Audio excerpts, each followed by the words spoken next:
Dá um descanso para os músicos um pouquinho, vai. Olha, gente, vocês veem. Quase a primeira vez que eu vim de terno, olha o que acontece. Isso aqui não serve para mim, não.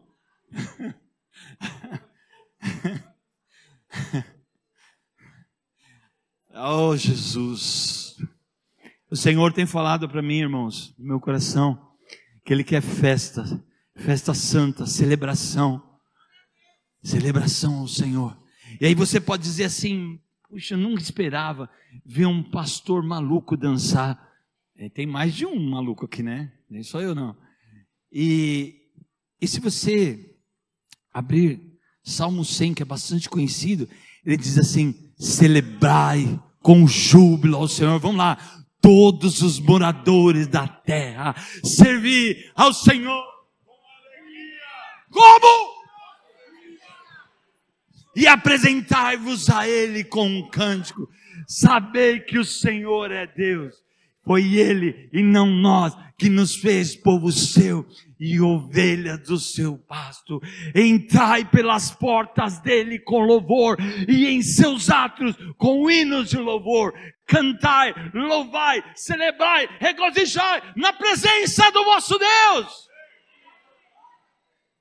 Ixi, eu podia abrir meu celular aqui e mostrar para você vários trechos da palavra.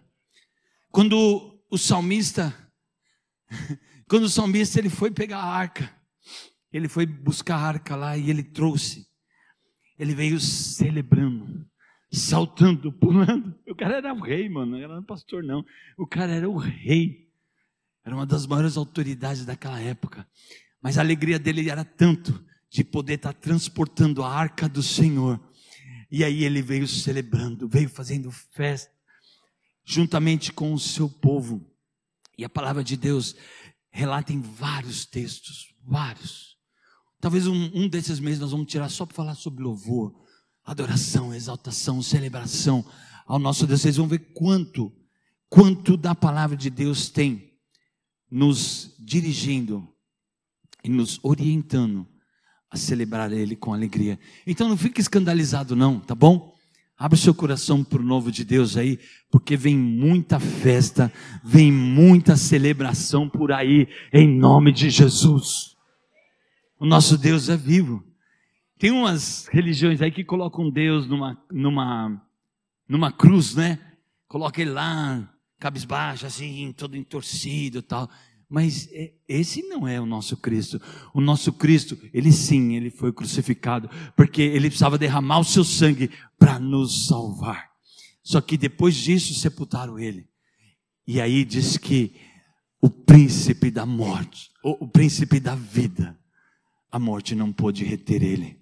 E aí, ao terceiro dia, o nosso Senhor,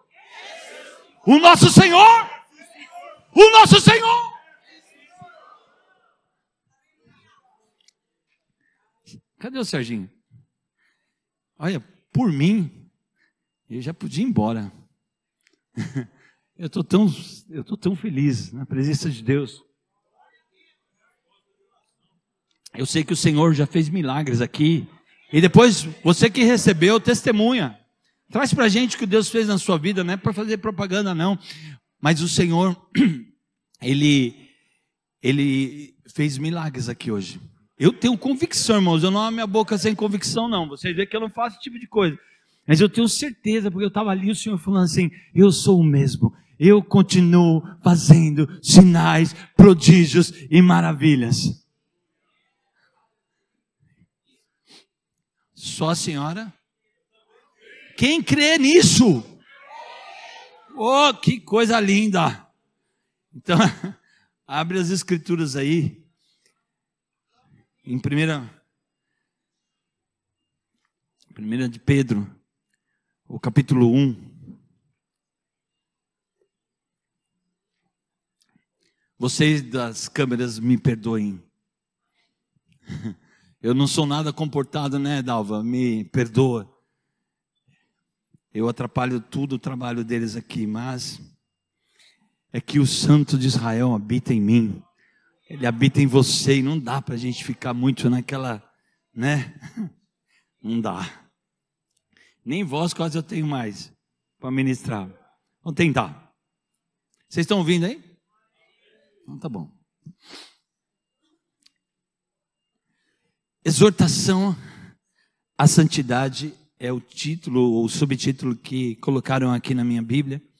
E o verso 13 diz assim: portanto, cingido os lombos do vosso entendimento, sede sóbrios e esperai inteiramente na graça que se vos ofereceu na revelação de Jesus Cristo. Como filhos obedientes, não vos conformando com as concupiscências que antes havia na vossa ignorância, mas como é santo aquele que vos chamou, sede vós também santos em toda a vossa maneira de viver.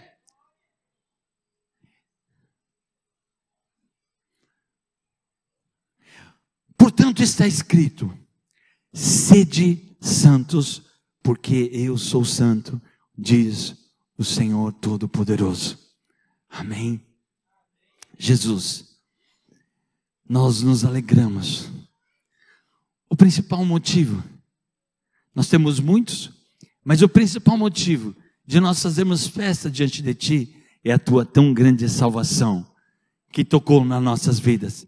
E hoje, Senhor, nós só podemos falar de santidade, nós só podemos falar de ser santos como Tu és santo, porque como o pastor Jonas estava ministrando hoje, é porque o Teu Espírito faz isso em nós. É porque a Tua vida, na nossa vida, nos capacita a ser santos. Não porque nós podemos, ou porque há algo de bom em nós, algo melhor em nós, que nós podemos ser isso, mas não. É por causa da Sua vida na nossa vida. É por causa da Sua presença na nossa vida. É por causa desse andar diário com o Senhor, é que nós podemos ser santos.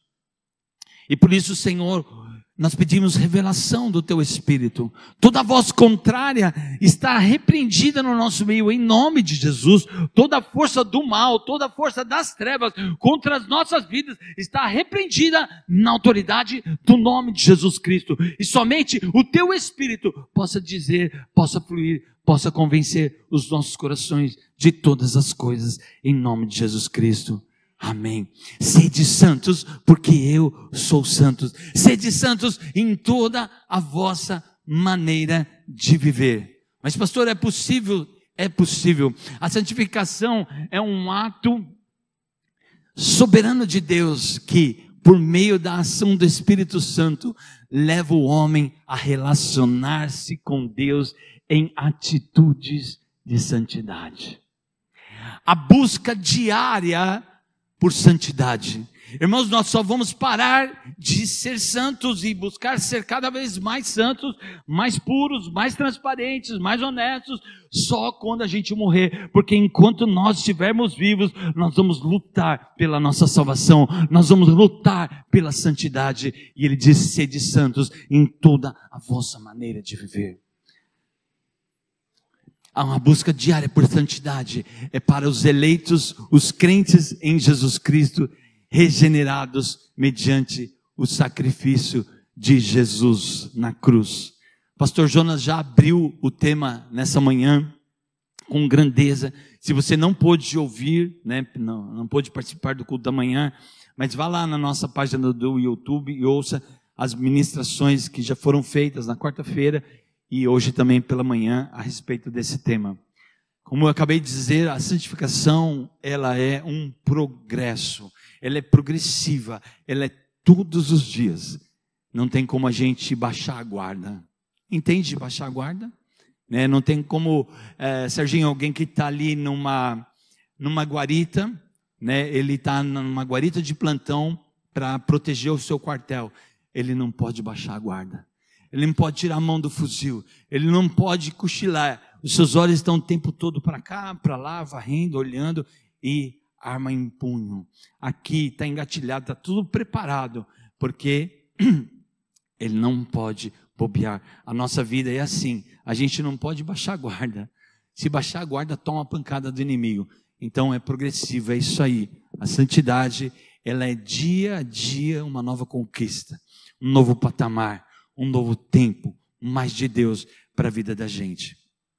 Queria falar um pouco sobre esse rapaz. Esse rapaz me desafia demais. Me desafia muito, muito, muito. Sabe por quê? Uma das coisas incríveis na vida de José é porque José não tinha o Espírito Santo de Deus habitando como nós temos. Ele não tinha esse privilégio. Isso só aconteceu depois que Jesus veio. Então José é filho de Jacó, né, que depois foi chamado Israel, neto de Isaac e bisneto de Abraão. Que rapaz incrível.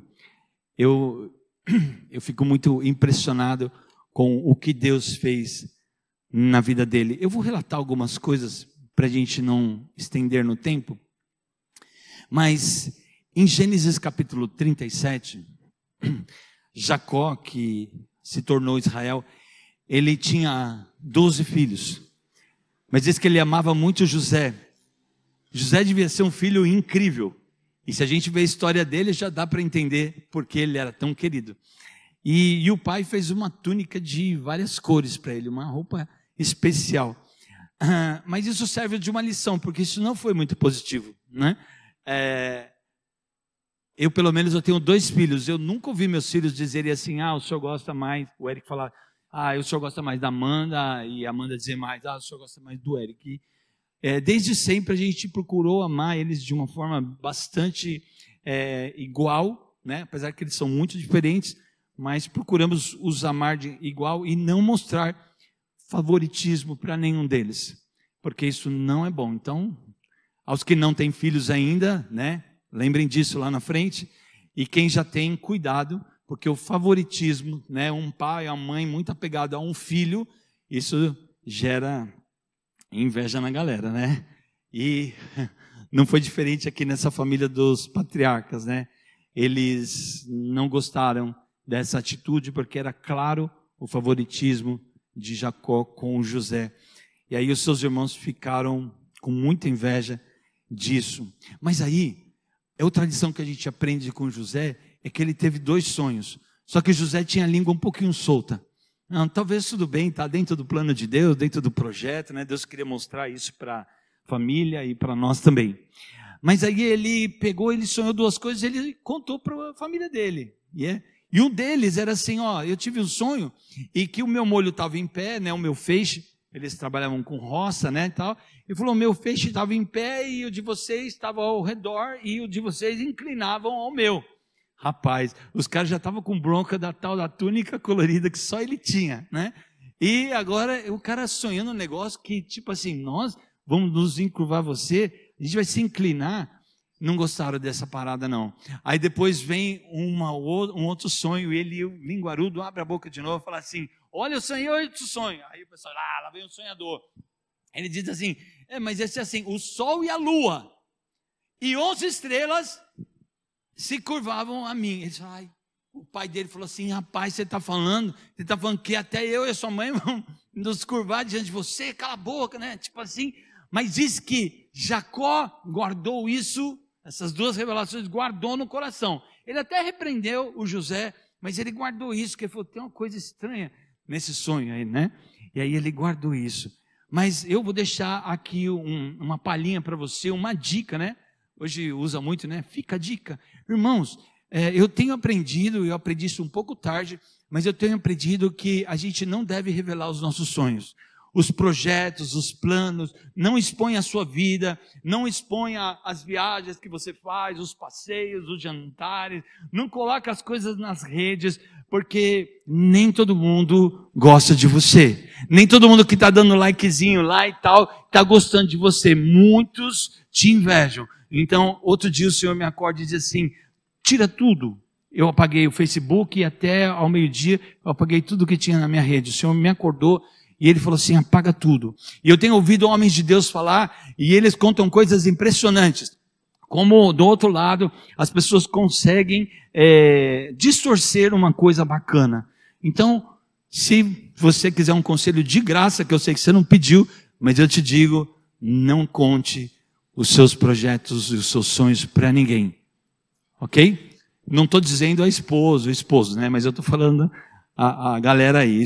Cuida para não espalhar. E você já viu que às vezes você conta alguma coisa, aí todo mundo fica te cobrando. E quando vai ser? Quando você vai pegar? Quando vai acontecer? Fica o tempo todo dando desculpa. Você abriu a boca, agora aguenta, né? Então, agora, por causa dos sonhos do favoritismo de Jacó, os seus irmãos começaram a ficar muito bravos com ele e eles conspiraram. Então, vamos matar esse cara. A gente mata ele e acaba essa palhaçada do meu pai com ele, né? E aí um dia José vai atender os irmãos estão no campo e ele vai lá levar alimentação e ver eles como eles estão. E aí eles pegam e se apoderam de José e vendem ele como um escravo para uns ismaelitas, uma caravana que estava passando ali, venderam por 20 moedas de prata e mandaram ele embora. Na verdade eles queriam matar, né? Mas aí um dos irmãos disse, não mata o menino não, tal. Eles pegaram e venderam, mas tudo isso dentro de um plano de Deus. E eles venderam para os mercadores, e os mercadores chegaram no Egito e entregaram ele, venderam ele para Potifar. Não disse por quanto venderam, mas provavelmente ganharam uma graninha em cima desse escravo e venderam para um eunuco do rei chamado Potifar. Mas, irmãos, olha que coisa linda. Aqui na nossa Bíblia está escrito assim: o Senhor prosperava José em tudo que ele fazia na casa de Potifar. Ele era escravo agora, mas o Senhor punha a sua mão, a sua bênção sobre ele, tudo que ele fazia prosperava. E aí, ele era tão próspero, o Potifar deixou tudo na mão dele, e a mulher de Potifar se apaixonou pelo cara. Ele era bonito, inteligente, estava dominando tudo, e a mulher se apaixonou. E nós estamos falando de santidade, né? E aqui a gente começa a falar um pouco, porque a palavra de Deus diz aqui em Gênesis, que falando ela a cada dia a José. Você já pensou, você vai trabalhar e tem uma mulher lá que gosta de você, para os homens, ou ao contrário, né? Você vai trabalhar e você chega lá, aquela pessoa todo dia te assedia, todo dia.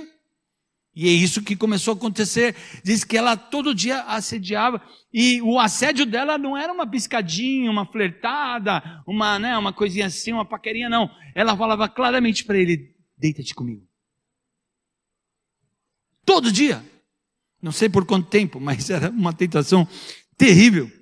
E ele recuava, ele recusava, porque o segredo de José, ele temia a Deus. Olha aqui que José respondeu para ela. Lê comigo Gênesis 39:9. Vamos lá.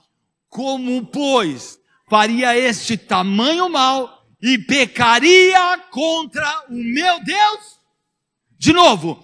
Como, pois, faria este tamanho mal e pecaria contra o meu Deus? Irmão, nesse tempo não tinha igreja, ninguém pregava sobre santidade, as pessoas não tinham o Espírito Santo de Deus, ele não tinha a lei de Moisés, porque Moisés nem tinha vindo ainda. Ele estava longe dos seus pais, dos olhos dos seus pais, da sua família, ele estava escravo, ele podia estar revoltado, ele podia estar tudo, irmão. Eles só já me venderam mesmo, eu estou nesse país, a mulher desse cara está doidona por mim, eu vou embarcar nessa. Mas não, diz que não. Ele pegou e ele recusou, e um dia ele falou para ela assim: como, pois, eu faria esse tamanho mal e pecaria contra o meu Deus. Muitas pessoas acham, né, porque o pastor não está perto, o diácono não está perto, a mulher não está perto, o marido não está perto, o amigo não está perto, o irmão da igreja não está perto, então eu vou fazer uma coisinha aqui, uma coisinha ali, porque ninguém está vendo. Agora José foi um mega exemplo, né? Ele tinha tudo para dar errado, mas ele deu certo, porque ele temia ao Senhor. E um dia a esposa de Potifar foi para cima dele, ela não aguentou, ela correu e foi, agarrou ele, e ele, para se livrar, ele caiu fora e deixou as suas vestes com ela e fugiu. E aí ela o acusou falsamente de assédio. E aí você imagina, né? Se nos dias de hoje é tão complicado o assédio, imagina naquele tempo e na posição que ele estava e no lugar que ele estava. foi por cárcere, já era. Mas diz em Gênesis 39, 23, diz assim: o Senhor, porém, estava com José no cárcere. Aleluia. E tudo o que ele fazia, o Senhor prosperava. No cárcere. Tanto que chegou uma hora, o carcereiro viu que tudo que José fazia prosperava. Chegou uma hora que ele deu a chave para José. Falou: José, cuida do negócio aí. Você é o meu gerente agora.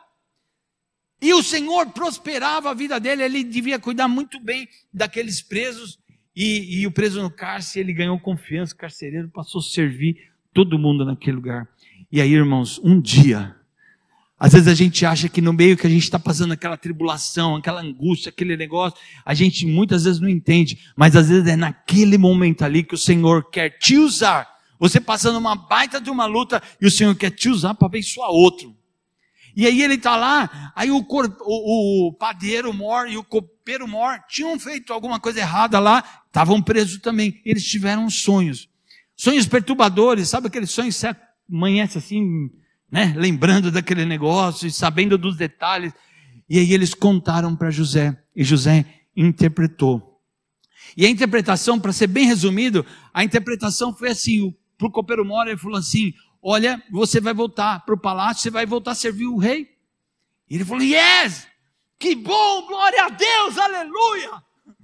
Aí o padeiro ouviu uma interpretação, disse: eu também sonhei, e o meu sonho foi assim, assim, assim. Ele falou assim: ó, você vai ser executado.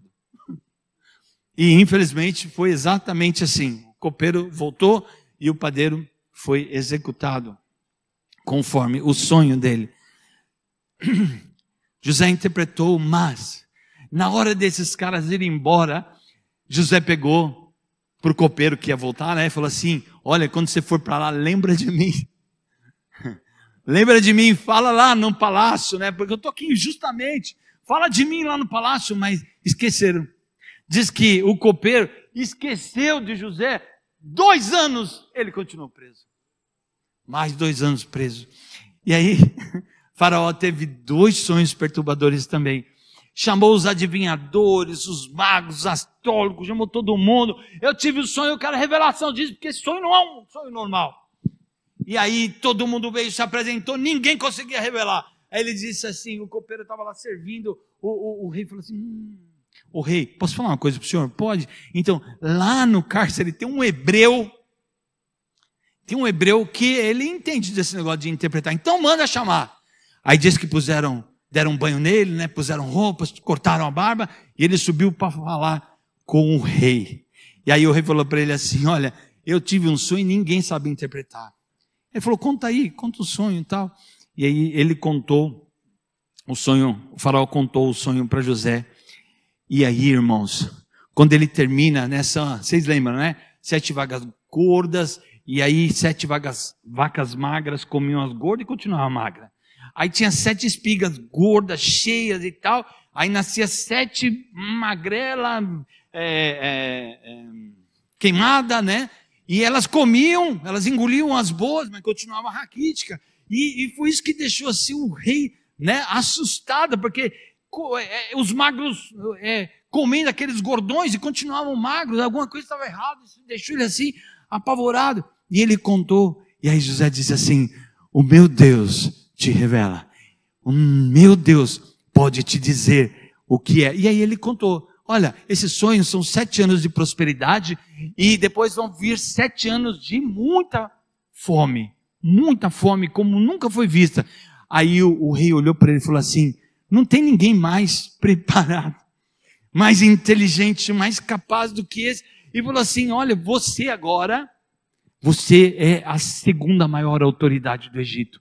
O Egito, irmãos, era o maior reino, o maior poderio daquela época. E diz que o rei tirou o anel e selou, e colocou no seu cavalo e proclamou: José agora o primeiro do reino depois de Faraó. Ele falou: só no trono eu sou maior que você. O resto, qualquer coisa que se mexer aqui no Egito, tem que falar com o José. E aí, irmãos, a fome espalhou e veio sobre o Egito, e José nesses 7 anos de provisão, ele guardou alimento. Ele guardou. E a bênção de Deus enriquece e não acrescenta dores. Eu vou repetir, a bênção de Deus é que enriquece e não acrescenta dores. Aleluia. E aí um dia José está lá vendendo, né? E chega os irmãos traíra dele. Chegaram para comprar as coisas, né? Comprar o alimento e tal.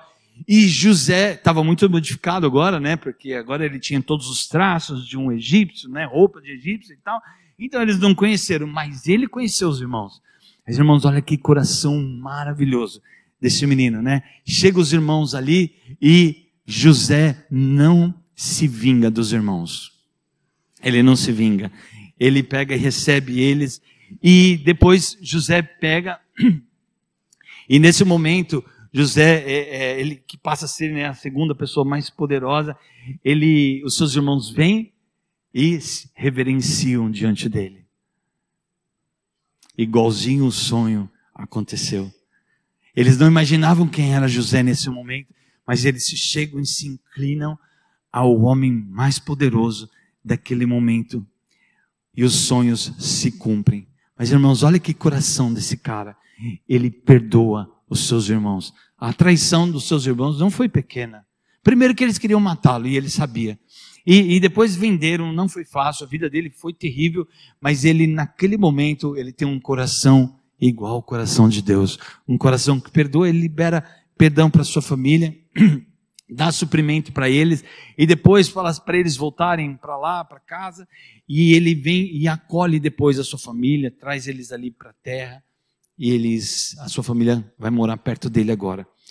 E olha que interessante para a gente fechar esse tempo falando de José.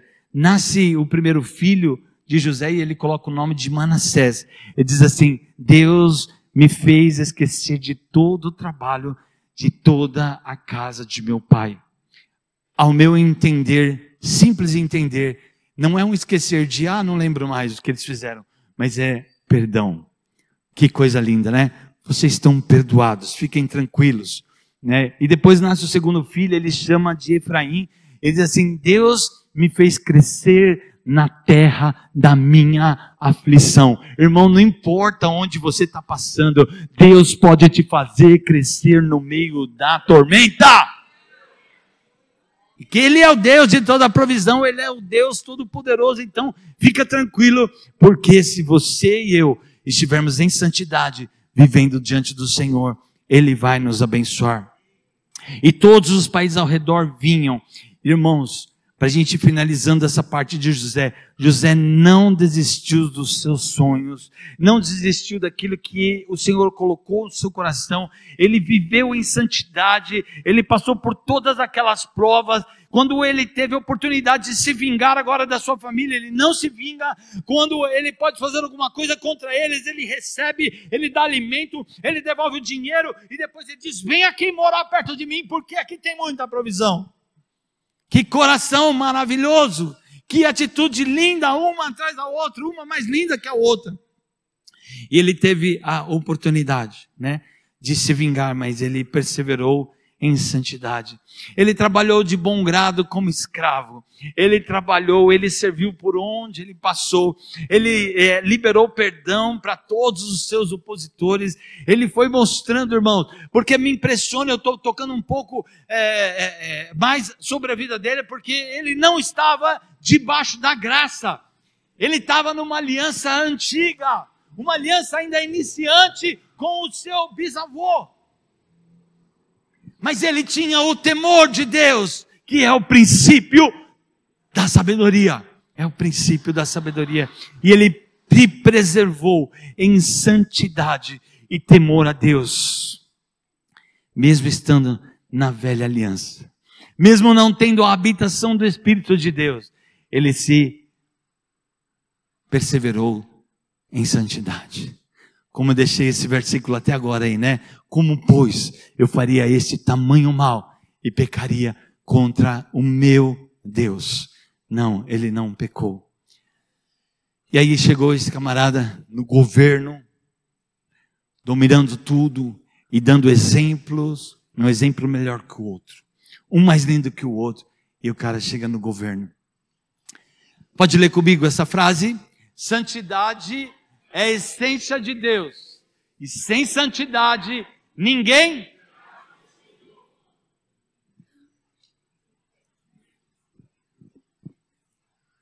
Mas pastor Nilo, quando chegar lá eu falo com São Pedro. Eu chego na porta lá, eu bato um papo com ele. Porque viveu uma vida toda errada aqui. Um cristianismo fajuto. Uma vida de pecado. Uma vida longe da santidade. E quando vai chegando a hora, ou quando chega a hora, tem muitos cristãos ainda achando que Deus vai dar um jeitinho no último dia. Mas não se deixe escarnecer. Tudo que o homem semear, ele vai colher. E se não semear nas nossas vidas, santidade sobre santidade, sobre santidade, sobre santidade, em tudo que a gente fizer, não se engane, você não vai ver, ou eu não vamos ver. Não é não vai entrar, é não vai ver. Já pensou nisso? Sem santidade. A santidade ela é essência, porque Deus é santo. E Ele como santo, Ele veio, morreu na cruz, e Ele deixou o seu Espírito agora habitando na gente. E o Espírito de Deus está dentro de nós. A gente não pode ter uma vida de qualquer jeito, de qualquer padrão, de qualquer maneira, de um cristianismo barato, fajuto.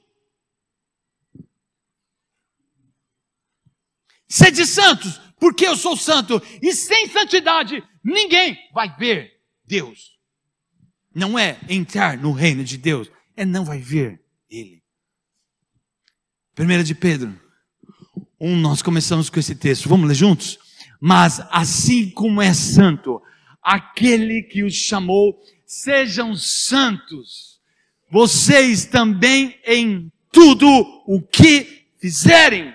Senhor, eu tenho que ser santo nos meus negócios? Sim. Eu tenho que ser santo nos meus tratamentos? Sim. Eu tenho que ser santo nas minhas finanças? Sim. Eu tenho que ser santo no meu casamento? Sim. Eu tenho que ser santo no busão? Sim. Eu tenho que ser santo no farol ou no trânsito quando o cara me fecha?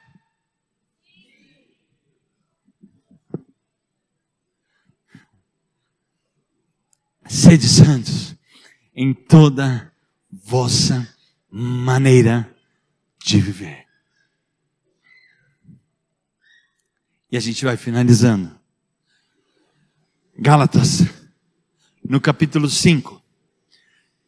O título desse texto é O Espírito de Deus e a Natureza Humana.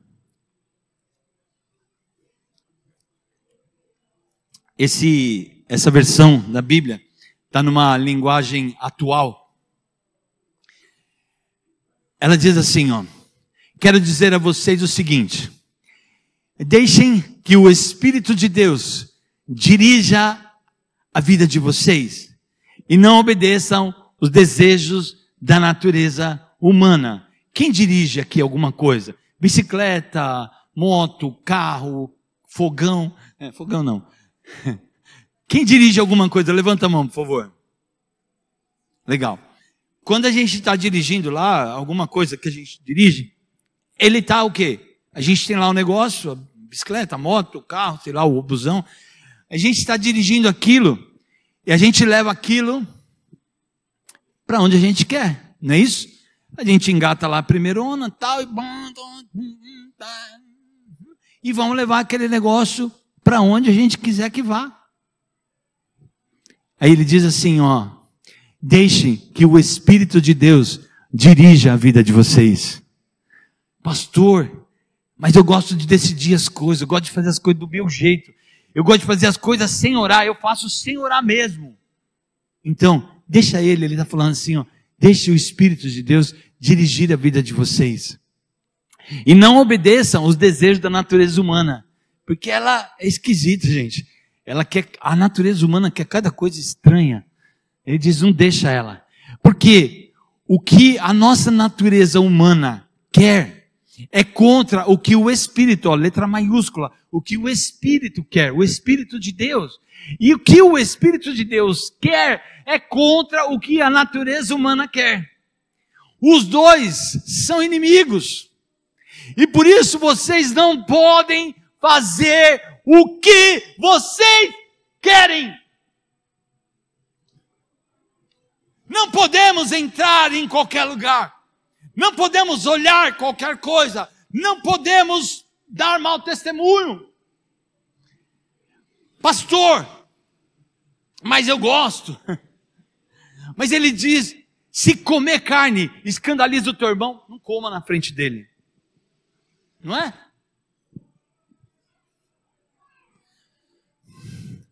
Vocês não podem fazer o que vocês querem. Porém, se é o Espírito de Deus que guia vocês, então vocês não estão debaixo da lei. Onde nós estamos, irmãos? Vocês sabem? Nós estamos debaixo de quê? Da nova aliança, né? E a gente fecha então esse tempo pensando nesse último slide. Falando sobre santificação. Ele diz assim, as coisas que a natureza humana produz são bem conhecidas. Elas são imoralidade sexual. Isso não pode ter entre nós de jeito nenhum. Ah, pastor, isso aqui está de boa. Podemos pular. Impureza. Não pode ter na vida de um cristão. Porque agora, irmãos, o Espírito de Deus habita nas nossas vidas. Elas são a imoralidade sexual, a impureza e as ações indecentes. Não fazem parte mais da nossa vida. A adoração aos ídolos. Jamais. Ainda que tem uns cristãos adorando alguns ídolos por aí, né? Mas não pode. As feitiçarias, pastor, aqui está tudo tranquilo. Isso aqui a gente domina bastante. Só que dentro dessa lista ele diz assim, as inimizades também. Ele diz assim, as brigas também. A ciumeira. Você é muito ciumento? Não responde, só pensa. A ciumeira. Os acessos de raiva. Está ficando muito difícil, irmãos, eu paro. Está em Gálatas, tá bom? A ambição egoísta. A desunião.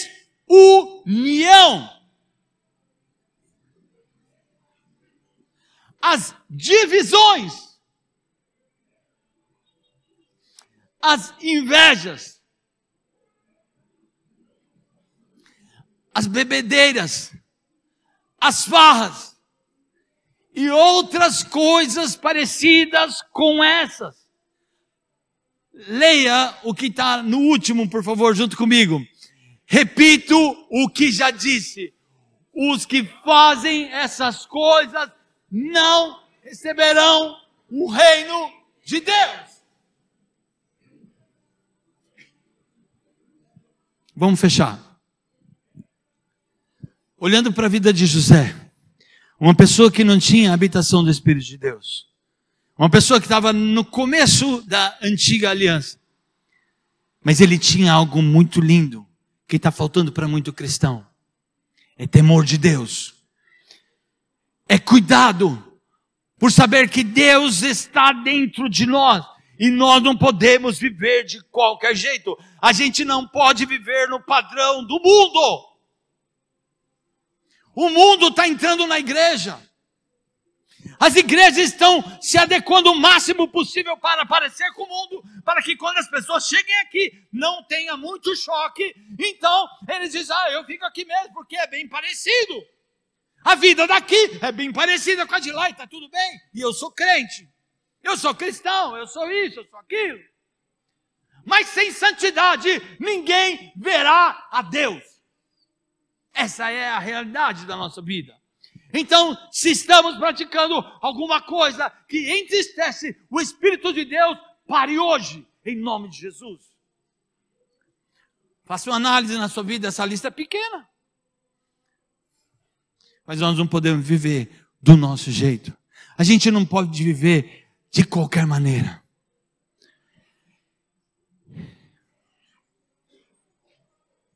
Eu ouvi um ministro de Deus esses dias, ele falar assim, que ele leu uma postagem no Instagram, que dizia assim: eu gostaria muito de ir para o céu, mas lá tem crentes. Você não se assusta com isso? Uma pessoa não cristã postou isso: eu gostaria muito de estar com Deus, mas lá tem crente. Sabe por quê, irmãos? Porque tem um monte de crente dando muito mau testemunho aí fora. Crente aqui da igreja é muito fácil de ser. Ser santinho aqui é muito fácil de ser. Tapinha nas costas, graça e paz, irmão, sorrisinho, é fácil. Agora é difícil ser santo, e é aí o nosso desafio, é ser santo como Ele é santo em toda a nossa maneira de viver. Porque sem santidade nós não vamos nem ver. Pastor Jonas ministrou hoje de manhã, ele dizia: muitos chegaram naquele dia e falaram assim: Senhor, mas em teu nome eu expulsei demônios, eu falei línguas, eu fiz maravilhas, eu fiz. E ele diz assim: apartai-vos de mim, malditos, que praticais a iniquidade. E aí? O Senhor não se engana com reuniões, com encontros de crente. Ele nos vê o tempo todo. E da hora que a gente desperta até a hora que a gente vai dormir, o Senhor está de olho em nós. O seu Espírito está aqui, ó, só filtrando, só olhando para onde você está olhando, só olhando para onde você está respondendo, só olhando com os sentimentos que você está brincando com o outro, só olhando para as atitudes, só olhando para a tua honestidade, para a minha, só olhando para as nossas atitudes e respostas. Ele está o tempo todo de olho na gente, porque Ele habita em nós. Agora a gente, como morada de Deus, precisamos nos preocupar mais com a qualidade de vida. Irmãos, o mundo lá fora, ele não tem que olhar para nós e dizer assim: pô, você é um cara legal, hein? Bacana, você faz quase tudo que a gente faz. Eu me lembro que eu fui numa das convenções da empresa, não sei se era Bahia, um desses lugares, havia uma mesa grande assim, e todo mundo começou a pedir chopp, cerveja, não sei o que e tal. Eu pedi uma Coca-Cola. Naquele tempo eu tomava Coca-Cola. Agora eu me converti, não tomo mais. Mas eu tomava Coca-Cola, eu pedi uma Coca-Cola, os caras gritaram lá. Um lá no meio da mesa assim, ele falou: ô Samuel, você é crente? Eu fiz assim: glória a Deus. Porque eu era o único da mesa que não estava tomando cerveja. Irmão, lá, meu pai não estava lá, minha mãe não estava lá, minha mulher não estava lá, ninguém estava lá, na igreja, na empresa. Dá para a gente, né, virar um canequinho, dá não? Só mais esse, vai. Eu ainda tenho uns minutinhos ali. Eu tinha um amigo, era um amigo do meu pai, né? Mas acabou sendo meu amigo depois. Aí teve um tempo que ele morou numa das casas do meu pai, de aluguel. Ele era nosso vizinho. Irmão, ele ficava na janela assim, ó. Tomava todas. Mas meu amigo, na hora de ir para a igreja, aquele homem era a coisa mais linda do mundo.